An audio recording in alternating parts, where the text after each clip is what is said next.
Imagina que vives en los años 40 y de pronto alguien te dice que ya existe un poder tan grande como para destruir el mundo. Para ti y para mí es fácil, porque tú y yo, nosotros, ya nacimos en un mundo en donde las bombas atómicas ya existen, pero para mucha gente de los años 40 fue un golpe muy duro. Era casi como una pesadilla hecha realidad.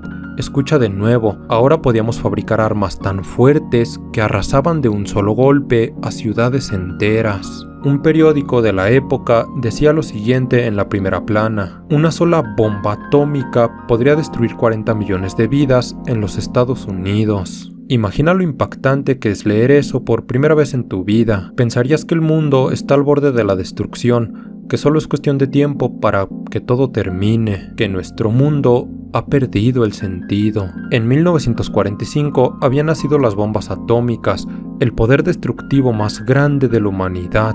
Pero también en 1945 había nacido la ONU, la Organización de las Naciones Unidas, el organismo para la paz más grande del mundo. Qué ironía tan grande, ¿no? Que en el mismo año haya nacido el poder más destructivo del mundo, pero también la sociedad más pacífica del mundo. Vaya, básicamente la cosa que más destrucción puede hacer y el organismo que en teoría más paz puede procurar para el mundo. Es tan irónico como que un estudiante de natación le tenga miedo al agua, o tan irónico como un fan de Dark Souls que no le tenga miedo a una mujer, que por cierto, entre paréntesis, yo soy un fanboy de la saga Souls y no sé por qué me desvié tanto del tema. El presidente de los Estados Unidos de entonces, Harry S. Truman, se los advirtió a los japoneses. Les dijo que o se rendían para terminar la Segunda Guerra Mundial, o vamos a destruir sus muelles, sus fábricas y sus comunicaciones. Si no aceptan nuestras condiciones, pueden esperar una lluvia de destrucción desde el aire, como la que nunca se ha visto en esta tierra. Me pregunto yo qué sintieron los ciudadanos japoneses que pudieron leer o escuchar esa advertencia. Cuando se llegó el fatídico día de lanzar la primera bomba atómica, el 6 de agosto de 1945, uno de los pilotos a cargo de la misión simplemente se dijo para sí mismo: Dios mío, ¿qué hemos hecho? Aquello no parecía ser de este mundo ni del otro, pero estaba ahí. Muchos científicos de entonces estaban preocupadísimos, algunos como Leo Szilard, quien rogaba al presidente, tanto a Truman como a su antecesor Franklin D. Roosevelt, que por favor consideraran seriamente las implicaciones morales, sociales y políticas de la bomba atómica y todo lo que eso implicaba. Lo cierto es que cuando lees de este tema te das cuenta de que ya no había vuelta atrás. Los estadounidenses no podían simplemente desmantelar las bombas y borrar todos los planos, porque tiempo después se descubrió que durante el desarrollo de estas ya habían espías que estaban pasando la información a la Unión Soviética. Era cuestión de tiempo para que las demás potencias del mundo se hicieran con este poder, con o sin información filtrada. Repito, ya no había vuelta atrás, simple y sencillamente no la había. De hecho, luego de la Segunda Guerra Mundial, en 1945 y 46 se realizaron varias conferencias, donde se postulaba la idea de desmantelar las bombas o la de hacer ese poder exclusivo de algún país. Pero estas conferencias no llegaron a nada por un simple motivo: los humanos ya nos conocemos. Nadie iba a confiar en quien tuviera el poder, o nadie iba a confiar en que realmente USA se deshiciera así como así de las bombas. Además, tan solo piensa cómo sería hoy si solo y exclusivamente USA pudiera manejar y servirse del poder atómico. Simplemente el mundo había cambiado. Ahora había un poder tan grande que parecía que el mundo podría terminarse si estallaba otro conflicto a gran escala como la recién Segunda Guerra Mundial. Y ya te digo yo que en aquellos tiempos la gente sí estaba esperando otro megaconflicto. ¿Por qué? Pues porque la Primera Guerra Mundial terminó en 1918. Luego, en 1939, solo 20 años después, empieza otra, la segunda. Entonces solo quedaba pensar que la próxima llegaría en otros 20 o 30 años más, pero claro, esta vez con bombas atómicas incluidas desde el principio. Los más paranoicos pensaron que al mundo y a la civilización, como la conocíamos, solo le quedaban un par de décadas. Para muchos incluso parecía como si en aquellos momentos el destino del mundo solo tuviera dos alternativas: o llegar a la paz mundial definitiva o llegar a la destrucción mundial definitiva. Algo tenía que pasar con el control del poder más grande del mundo. De hecho, el entonces primer ministro de Canadá, Mackenzie King, sugirió que Estados Unidos debería abandonar su soberanía nacional y establecer alguna forma de gobierno mundial. A lo que se refería Mackenzie King era que en un caso tan delicado como este, Estados Unidos no debería ser capaz ni de privatizar ni de gobernar su propia invención, porque pues en teoría les pertenecía por haberla creado. El que era el secretario de guerra estadounidense, Robert P. Patterson, había dicho que lo más seguro por ahora es que Estados Unidos se quedara con el poder, porque este podría caer en manos equivocadas. Y resulta extremadamente curioso, porque por las fechas, el periódico mexicano El Universal había declarado que estaban de acuerdo en que el poder se lo quedaran los estadounidenses. Por otro lado, habían ciudadanos manifestantes que protestaban para que fuera cancelado todo el proyecto de las bombas y la energía nuclear. Se tiene registro de, por ejemplo, el 2 de noviembre de 1945, cuando un grupo se manifestó en el Congreso de Estados Unidos para exigir el desmantelamiento de las bombas atómicas, ya que era un poder demasiado terrible como para ser usado otra vez. Obviamente también había lo contrario, patriotas estadounidenses orgullosos del poder que tenían y que merecían tener. Los rusos tampoco tardaron en expresar sus preocupaciones por el tema, pues en 1945 expresaron que la bomba atómica no debería ser monopolizada ni siquiera por una o más potencias, porque eso significaba directamente el dominio del mundo. Un periodista de la época anotó esto: la amarga verdad es que sobre el mundo presente se encuentra suspendida la mortal amenaza. No es posible evadir esta tremenda realidad. Como había dicho, para la gente de entonces era más difícil aceptarlo. Nacieron en un mundo que no tenía tanto poder autodestructivo. Para muchos, el mundo había perdido sentido y en cualquier momento la guerra atómica acabaría con todo. Finalmente no pasó, o por lo menos no hasta ahora. Para mí y para ti, pues qué fácil, nacimos en un mundo que ya puede autoterminarse. Un mundo en el que, por increíble que suena, esto ya es un conocimiento común, algo que no te asusta ni te sorprende. Imagina que viajáramos solo 100 años al pasado y le dijéramos a alguien de 1925 que en nuestra época, pues ya existe ese poder tan grande que puede acabar con el mundo, literalmente. No se lo creerían ni nos dirían que estamos locos. Ahora imagínate qué pensarían si les dijéramos que hoy en día hay gente que prefiere ver una película que leer un libro. Sí, obviamente es Byte. Y todo lo dicho hasta ahora ha sido solo un ejemplo de cómo parece que el mundo puede perder el sentido cuando un avance tecnológico es demasiado arrollador como para incluso pensar que es real. Y lo cierto es que hoy en día también tenemos ejemplos equivalentes, aunque no son tan visibles. Tan solo piensa por un momento si a la gente mayor, la gente de 70, 80 o 90 años, no le parece que el mundo se ha vuelto una locura cuando ve a jovencitos conectados con sus realidades virtuales, con gente que, por ejemplo, se ha casado con personajes ficticios. Cuando hablamos del sentido del mundo y de la realidad virtual, hay una pregunta que debemos poner sobre la mesa, que tal vez suene un poco rara, y esa es: ¿cuál mundo tiene más sentido? La respuesta lógica sería que obviamente el mundo real tiene más sentido, vaya, que los mundos virtuales. Pero cuando investigamos un poco y nos ponemos en perspectiva, nos damos cuenta que realmente esto no es siempre así. Por cierto, un paréntesis, se me acaba de ocurrir una pregunta que no sé, se los juro, no sé por qué se me ocurrió, pero simplemente se me ocurrió. Pero a ver, ¿para ti qué tiene más sentido? ¿Un hombre al que le injertemos 4 patas de caballo o un caballo al que le injertemos los 2 pies de un hombre? Te lo juro, no sé por qué se me ocurrió la pregunta y solo se me ocurrió porque estamos hablando del sentido de las cosas. Y continuando con el tema, veamos un ejemplo. En el año 2018, un japonés de 35 años, Akihiko Kondo, se casó con una estrella de pop ficticia, Hatsune Miku. Kondo se casó con ella porque no podía confiar más en las mujeres de verdad y había pasado por una época muy mala en su vida, y en medio del caos descubrió por internet a Hatsune Miku, quien lo sacó de esa oscura etapa en su vida. Antes de proseguir debo dejar bien en claro que yo no estoy juzgando negativamente a Akihiko Kondo. No es mi deber, pero tampoco voy a decir que lo que hizo es algo bueno. Quiero dejar eso en claro para que no se malentienda lo que voy a decir a continuación. Si tú le preguntas a Akihiko Kondo cuál mundo tiene más sentido, el real o el virtual, él te responderá que el mundo virtual, porque en ese mundo existe su amada, aquella que le ha dado eso que los humanos llamamos como una pareja. El mundo real era malo y hostil, no tenía sentido. Akihiko Kondo había sufrido mucho, pero en el mundo virtual nadie lo juzgaba, y su amada, Hatsune Miku, vive y vivirá por siempre. De tal modo que el mundo virtual jamás va a perder el sentido, porque como bien sabemos, en el mundo real así sucede, el mundo pierde el sentido, se vuelve una completa absurdez cuando perdemos a quien queremos. Entonces, ¿cuál mundo tiene más sentido para la gente que se encuentra en casos como el de Akihiko Kondo?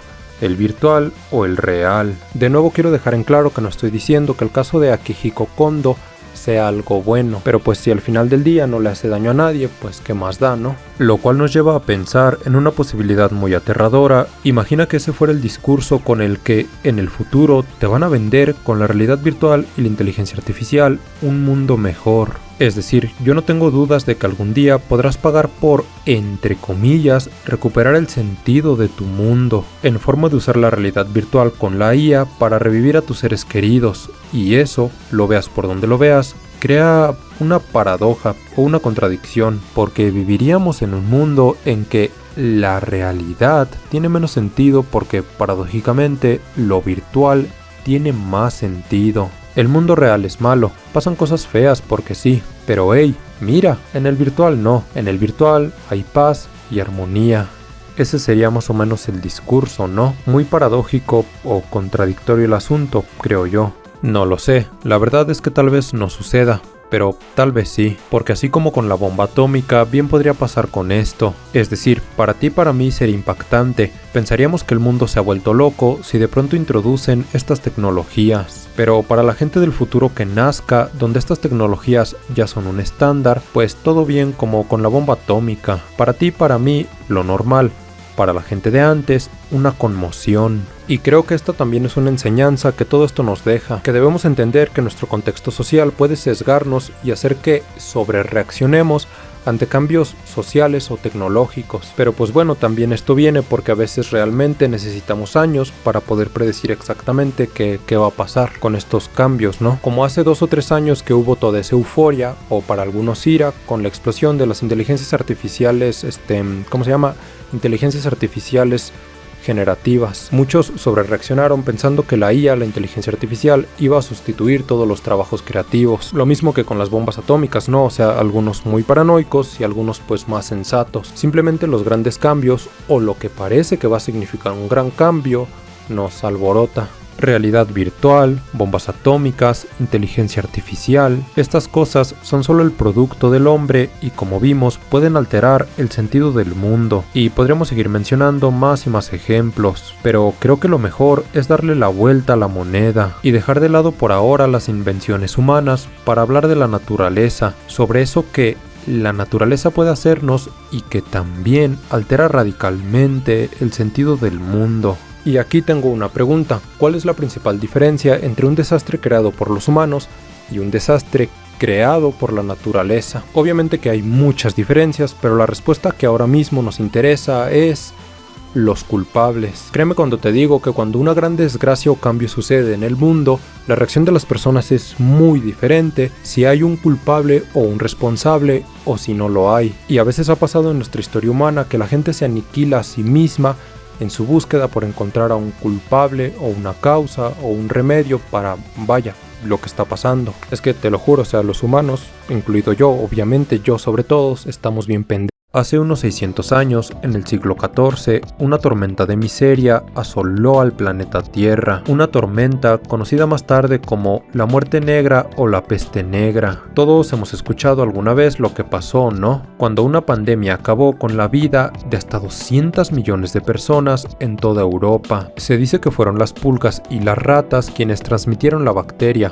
principalmente a Europa, pero también a otros continentes. Los contagiados padecían de peste peste bubónica, y el brote se propagó tan rápido gracias a las rutas comerciales que permitían a la gente viajar y conectarse más rápido con gente de otros países y lugares. Sobre todo las rutas marítimas, con barcos llenos de gente infectada que llegaba a los puertos. La gente empezaba a morir. Primero eran algunos casos, luego fueron miles y no tanto después cientos de miles, culminando en la muerte de millones de personas. La gente de entonces necesitaba respuestas para lo que estaba pasando. Se negaban a aceptar que el mundo se estuviera acabando simplemente porque sí. De la nada, en el año 1346, la gente empezaba a morir por esa enfermedad tan misteriosa. Los cuerpos y los fallecidos cada día eran más. De hecho, si lo piensas, hubo gente de ese entonces que murió pensando que era el fin del mundo. O sea, imagínatelo, ¿no? Falleces y lo último que ves antes de morir es gente enferma, caos y alboroto por todos lugares. Lo más lógico es pensar que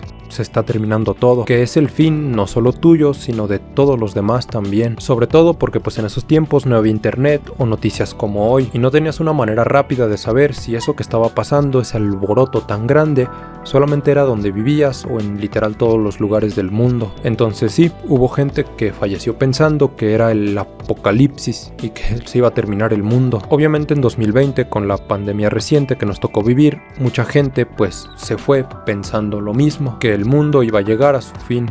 El mundo de nuevo había perdido el sentido, y en respuesta a lo que hicimos los humanos en ese entonces, ante esa falta de sentido o de respuestas, pues bueno, fueron varias cosas. Para empezar, surgió un movimiento conocido como los flagelantes, un grupo religioso de personas que, en un desesperado intento de escapar de la enfermedad, se hacían daño a sí mismos, se castigaban brutalmente hasta el punto de la sangre. Algunos no dormían, no comían y no tenían relaciones sexuales, porque pensaban que solo así Dios iba a apiadarse de ellos, o solo así Dios iba a detener la plaga que estaba arrasando con todos. Otros por su parte simplemente caían en la locura, pues ¿qué puede hacer un simple hombre ante un mundo tan inmenso que perdió el sentido y se está llevando a todos? Se dice que en varias ciudades había grandes peleas entre grupos de personas. La gente estaba tan alarmada que cualquier cosa podía provocar un conflicto serio. ¿Dónde demonios estaba el culpable de todo?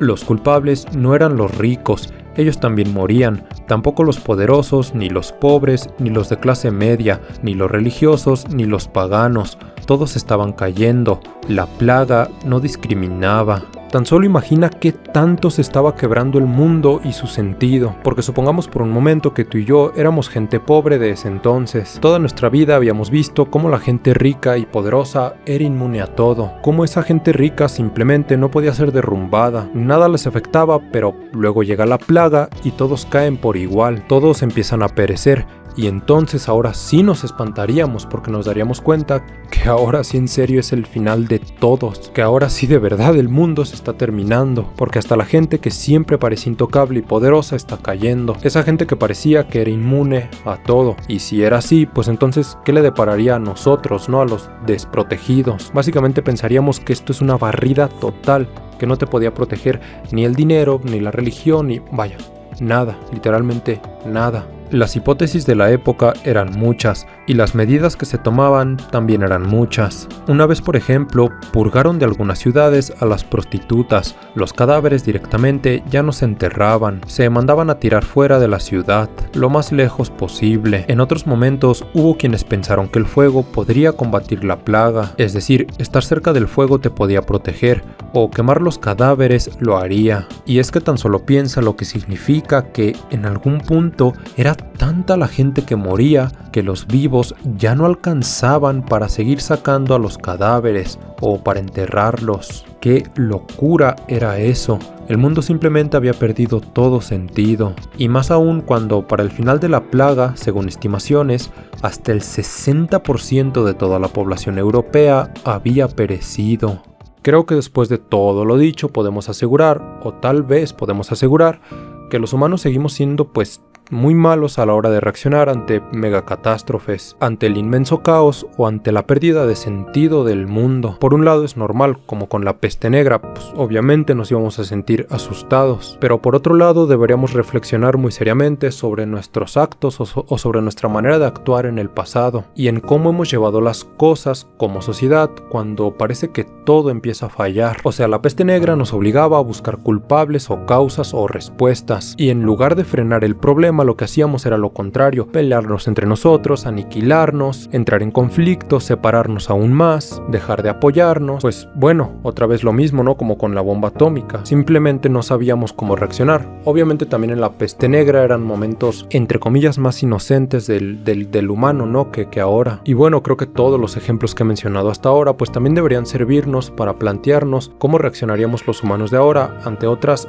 megacatástrofes o cosas de ese tipo, ¿no? Lo cual más o menos pasó en el 2020 con la pandemia, pero ese será tema para otro video. Por ahora quedémonos con eso, con el reflexionar sobre esa tendencia tan autodestructiva y alborotada y poco organizada y paranoica que tenemos los humanos cuando parece que el mundo empieza a perder sentido. Pues como decía, por un lado pues es normal, ¿no? Pasan cosas malas y nos asustamos, no sabemos cómo reaccionar, pero pues igual por otro lado debemos seguir cuestionándonos, ¿no? O sea, nuestro actuar. Y obviamente es más fácil la teoría que la práctica, porque aquí podemos decir en teoría que si otra cosa de esas vuelve a suceder vamos a saber manejarnos mejor, pero pues no. Una vez que estás en el ring de pelea, pues el entrenamiento que tienes anteriormente sí sirve, pero bueno, nunca se sabe. Sin embargo, si cuando llegó la peste negra parecía que el mundo había perdido el sentido, ¿significa esto que antes de la peste el mundo tenía sentido? Y creo que este también será un tema para otro video, la parte contraria, de cuando el mundo parece que sí tiene un sentido, cuando adquiere un sentido en vez de perderlo. Pero bueno, sea como sea, esto nos deja una enseñanza, ¿no? Porque los humanos parece que siempre queremos tener el control de todo, o por lo menos sentir que tenemos el control de todo. Y cuando llegan catástrofes como con la peste negra, como no podemos pues agarrar al mundo, ¿no? Y golpearlo, pues hacemos lo que tenemos a la mano, lo que nuestras capacidades o nuestra inteligencia en ese momento nos diga que hagamos. Pero no solo la inteligencia, sino también los sentimientos, esas emociones de pánico, de ira. Pero no sé, al final, pues, ¿qué piensas tú de todo esto? Sobre qué pasa cuando el mundo pierde sentido. Y en este video solo mencioné, pues, poquitos ejemplos de los miles e infinitos que hay en toda la historia humana. Y si te sabes alguno, pues incluso puede ser personal, pues me gustaría que lo pusieras en los comentarios, porque me gusta mucho leer comentarios. Me hubiera gustado también que este video fuera pues más grande, más exhaustivo, pero ya lo dije en un montón de videos y creo que ya no lo voy a decir otra vez, pero como trabajo, aparte de pues YouTube, o sea, yo trabajo y me quita mucho la mayor parte de mi día, pues no tengo mucho tiempo para hacer estos videos, entonces no puedo hacerlos tan exhaustivos como quisiera. Pero pues bueno, hago mi intento y creo que este video quedó pues más o menos bien, la verdad me gustó mucho cómo me quedó el guión. Y pues nada, como decía, me gustaría leer tu opinión sobre todo esto en la caja de comentarios. Sígueme en redes sociales para que te enteres de mí, sobre todo en Instagram, porque necesito seguidores ahí, pues porque subo shorts y a veces no les va tan bien, pero pues ajá. Y yo soy Ronan Marcus y déjame un like si te ha gustado y suscríbete. Y mi despedida fue todo un desastre, o sea, este no es el orden con el que la hago, pero pues nos vemos en otro video. Adiós.